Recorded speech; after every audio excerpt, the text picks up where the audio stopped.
Okay, so hello, this is Bethany O from Bethany O Photography, and I have some thoughts that I think would be really helpful, um, and I have been wanting to share them in a blog post, which feels much more comfortable to me than a video. But I know that by the way that this year is already shaping up to be very busy, I can see that that's probably not going to happen. So I told myself I'm going to record these in a video, these thoughts, because I really think that they have the potential for being helpful to other people, as it's a collection of thoughts that other people have given me, and I kind of want to pay that forward. I'm just going to be open and honest here and let you know that I'm very uncomfortable filming a video of myself. I feel nervous, and I feel self-conscious that I'm going to be wasting people's time. But I think that's fear that's coming in there, and when I really tap into a higher self behind it, I think that I remember that my intention here is loving and helpful, and heck, if nobody watches this video, that's fine. Nobody's going to be hurt by that, and if nothing else, then I can come back to it myself at the beginning of next year. So these are my thoughts as far as how I'm going about planning 2014. The beginning of every new year also coincides with my birthday, January 7th, and something about that makes me very reflective. I want to look back on the previous year, see what worked and what didn't, and I want to make plans for the next year. And one of the things that I think didn't really work perfectly for me at the beginning of 2013 was how I went about planning my year. I made very concrete plans, and I broke them down into daily action items and how often I had to complete certain things. And while that was good, I also think that that creates a lot of pressure for myself, which also creates anxiety. It kind of becomes something that you can, I feel like it's kind of setting myself up for disappointment and some of those, what do they call them, resolution hangovers. I do know there's a place for planning. I've certainly done a lot of that, but I think I need to go about this a different way. I need to have like a theme for the year, I think. So I was trying to kind of figure out a way to go about doing that. And the first conversation I had was with my cousin Nick on Christmas. Nick Papa. If you know him, if you have the pleasure of knowing him, he is the salt of the earth. Just a wonderful, wonderful guy. He's like a brother to me. He has a oyster business, an oyster farm out of southern Rhode Island, and the oyster that he grows is the East Beach oyster. So if you're anywhere on the East Coast and you see those oysters, definitely give them a try. They are absolutely delicious, and they are grown by just one of the most wonderful and hardest working people I know. This was not intended to be a plug for anybody's businesses, but had to slip that in there. So I was talking to Nick, and I was explaining that to him about how I feel like sometimes if I set my expectations of myself too high, I set myself up for disappointment. And he was, oh wow, I actually just had an insight as I'm talking about this. So Nick was talking about how something had frustrated him in the beginning of his business, and he was talking to my dad, who is also a business person, about how he had expected something from somebody and that person didn't come through. And apparently my dad had said to Nick, one thing I've learned in business is expect nothing from anybody. And so Nick said, you know, Beth, so I tried to plan big, I tried to have great plans and high hopes, but expect nothing from anybody, and that has saved him from disappointments. And I think that's an awesome that's a good theme. I think that's something that will help me. And as I'm thinking about it right now, I'm also thinking, well, maybe including ourselves. We should expect nothing from ourselves. We should plan and try our best, but when we maybe fall short of our expectations, let's not expect that from ourselves. That's food for thought. So that was my first one. Make big plans, but expect nothing from anybody. Then I was having a conversation with, I occasionally get together with two friends of mine, Nikki Groom, who is an incredible copywriter, and Dave Ursillo, who is also, well, just check him out. He's a writer and has an online writing community. But I was we were having coffee, the three of us, and Dave was talking about the process of writing books. He's published a couple of books. And I asked him, what's one of the biggest things you've learned about the process of writing a book? And he said, well, I don't even know. Was that exactly the way that the conversation went? I don't know. But one of the comments that he made while we were talking was that it's not necessarily what you decide to put into a book, because when you choose a subject, there's an infinite number of things that you can choose to write about. But it's as much about what you decide to leave out of the book. And that was really interesting to me. I was kind of chewing on that for a while, and I think that that can also tie into making plans for ourselves for a year. And it's as much about what we're going to decide to leave out of a year. So I sat down one day to make a list of some of the things that I want to leave out of my year.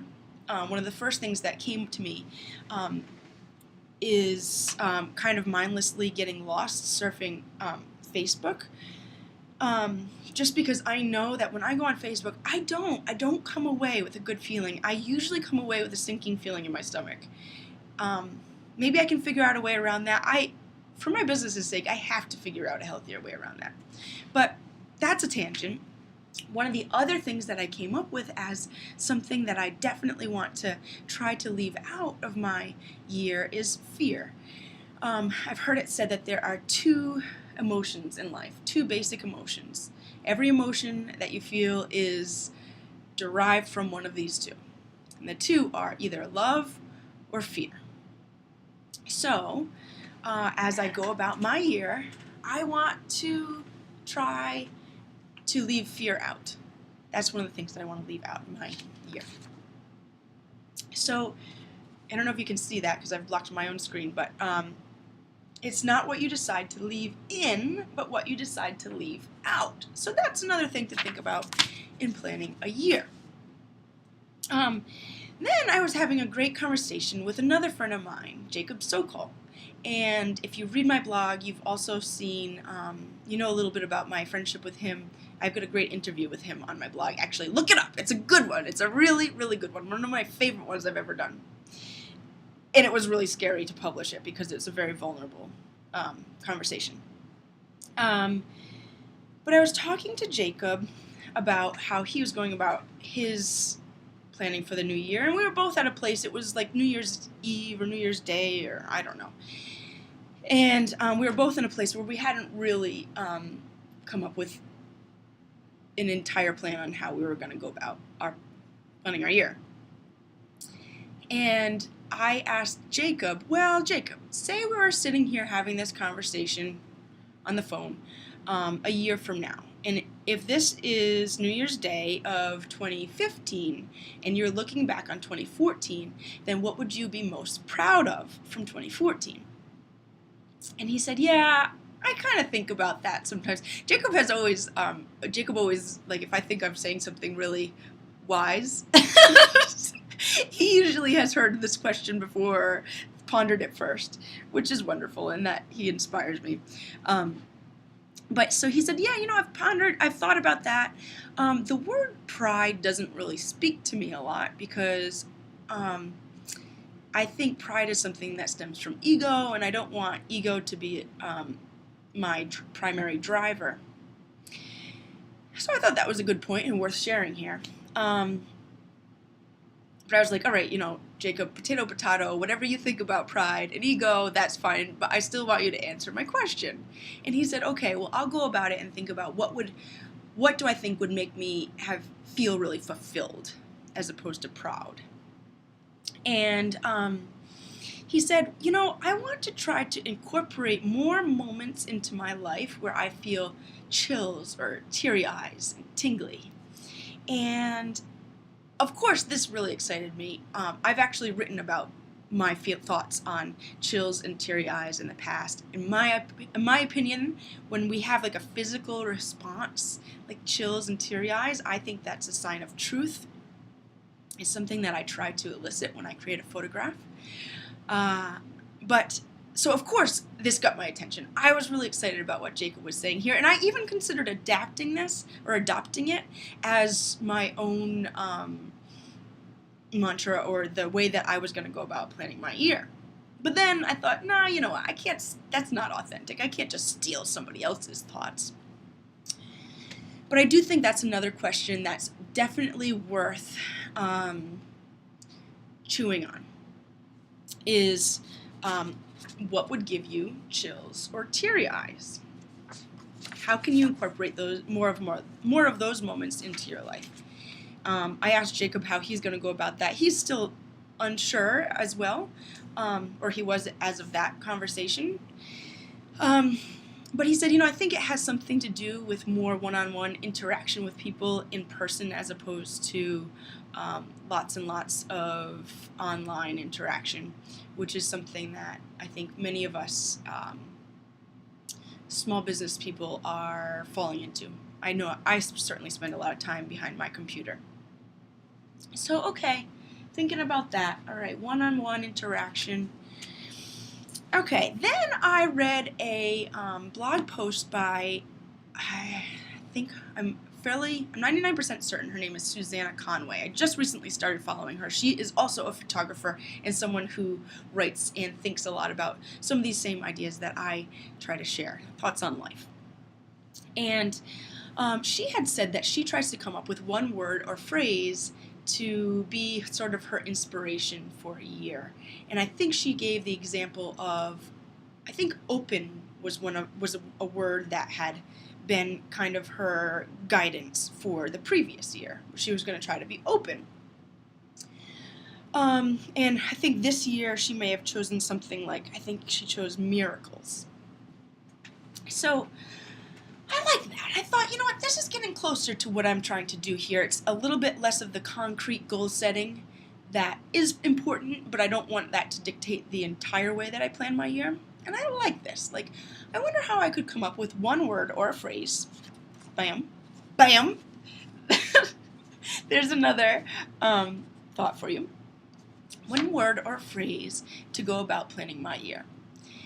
And then, so I went to a workshop.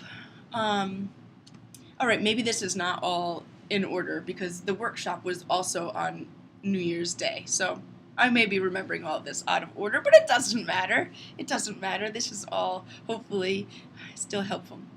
So I went to a New Year's Day workshop with a woman and a new friend I've made named Emily Leahy. She is also all these people that I'm speaking about, I just think the world of all of them, and really about,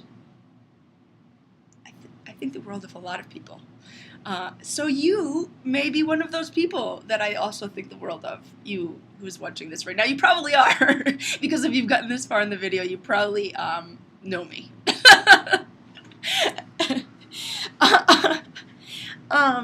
Or care about me.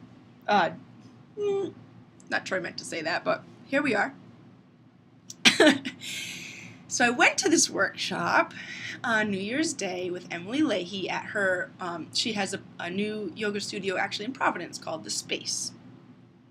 And it was a workshop for setting intentions for the new year. And I went into that workshop with kind of a lot of these thoughts in my mind. I knew that sometimes the universe has better plans than we can make for ourselves. So I didn't want to plan too rigidly. I knew that I wanted my year to not be about fear. I knew that I wanted it to be well-intentioned and purposeful and, driving me closer and closer to being the best mother and wife and friend and self and daughter and sister that I can be. I know that probably includes more of those moments that give me chills and teary eyes. So I went in there with the purpose of coming up with a new theme. And Emily was wonderful. She led us through a lot of great exercises. And after her workshop, we did yoga, and I was just paying attention to thoughts that came up. And one thought that came to me very clearly during that yoga shop was, here I am. And I thought, okay, I am pretty close. This might be my mantra for the year. Here I am is a wonderful mantra for being present. Here I am, I'm not there, I'm not there, I'm not there, I'm not in the future, I'm not behind. Here I am. Because I certainly am somebody who struggles with trying to be present. I've got a lot of ideas and I'm everywhere all the time. So here I am seemed like a good idea. Also, another thing I really like about here I am is because I think the I in that statement is not egoic. I think that I comes from a higher self. And I think when we can tap into here I am, here is my higher self, here is love, I think that gets us to a good place. So, here I am. Getting close. 2 more thoughts that I want to share with you. So here I was. Good evolution of the year planning ideas. I was getting closer. But I decided I really enjoyed Emily's workshop and I wanted to follow up with her and set another meeting with her, which I did. And Emily is just a very perceptive person, and I was talking to her about some of the struggles that I've had and just kind of themes that have worked their way either into my previous year or into my life. Most of them were the same. And she said, Bethany, it strikes me that you're doing a lot of holding. You're holding on to things, either physical or emotional. And when we're holding, we can't be receiving. And her goal is to try to help you tap into look into Emily's work. I won't try to describe it here, but she's really perceptive. And I thought, wow, that's great. Yes. When you're holding, you're not receiving. So I know I want to get rid of a lot of clutter in my life, both physical and emotional. And I thought, okay, where do I have some holding patterns? So then I sat down and I wrote out, what are all of these projects I have on my mind, all the tasks, because I feel like I'm constantly stirring about all of this stuff. I've got all these ideas in my mind. And I wrote them all out and I said, what is holding me back here? And as I looked through all of them, what was holding me back on almost every one of those projects was that I need to make a decision. Decisions are challenging for me, and I won't get into all of the reasons for that.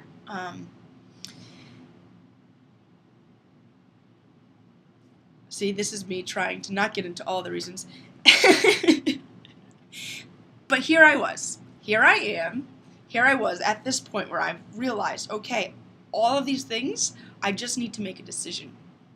And as I look back on all of these other thoughts that I've had about how to plan a year and the best way that I can go forward with it, what I decided is that my mantra for 2014 is love decides. I really feel like I've hit home now on what is true for me in going about planning my year. Love decides. I think what's holding me back in a lot of those decisions is there's love pulling me one direction and then there's fear pulling me in another direction. Fear of not being enough or fear of how somebody else might receive something. It all comes back to love versus fear. And love decides ties in all of these previous ones. It helps me to make big plans but not expect anything from anyone. It's not about what we decide to leave in, but what we decide to leave out. We're leaving out fear in that. It helps get me more towards chills and teary eyes. It's one word or a phrase. Here I am. I mean, what more says here I am than love decides? And it helps me to not be in a holding pattern with all of these decisions. So I'm not suggesting that love decides be the way that you go about planning your year. But I do hope that some of these thoughts that I've shared will help you. I know that a lot of people do try to set intentions for the new year. You may have already set intentions and then already had your New Year's resolution hangover, and maybe you're at a point right now where you're trying to brainstorm a different way of going about the year. And I hope that some of these ideas have helped you. I'm sorry I'm not more concise. My fear of not being concise enough almost stopped me from making this video, but here I am. Love decided. Oh, I should have fluffed my hair a little bit more for this. Okay, have a lovely, lovely day and a wonderful, wonderful year. Let love decide. Maybe that seems a little philosophical to end this video on. Oh God, I've just gotten weird. Okay, bye.